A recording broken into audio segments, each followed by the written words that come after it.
Okay, one thing I think you shouldn't do as a small streamer or content creator. Now, this is something that I sort of fell foul to and quickly changed, and I just want someone to maybe learn from my mistakes. It may work for you, but for me, it didn't, and that is jumping from idea to idea and not staying put in what you're doing. So what people often do will see that something is working for someone else and they'll move away from what they're doing to sort of emulate that success. And it's never really a good idea. Like, you'd have to be quite lucky for that to just land and hit. Most of these things take time to build up. So for example, my key has always been streaming and content creation, and I chanced at vlogging at the start of 2024.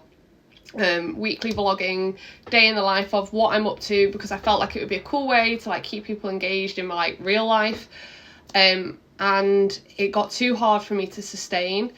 It was so much extra work that I didn't have time to do. I think it got confusing. I then couldn't keep up with the weekly, so then it was like monthly. Then it was when something interesting happens, and I think it got confusing for my audience, and eventually I stopped doing it. And I see it all the time where someone will be doing well at something and people will just sort of try and emulate that, and it just 9 times out of 10 you'll end up going back to what you were doing and just wasting loads of time on something else.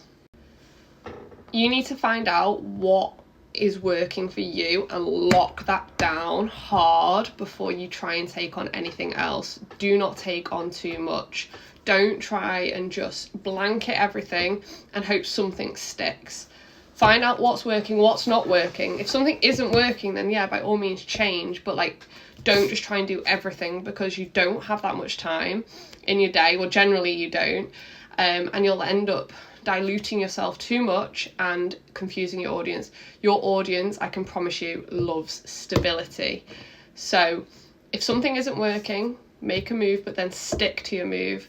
Or if something is working, stick with it and grow that. That is such a top tip from me anyway.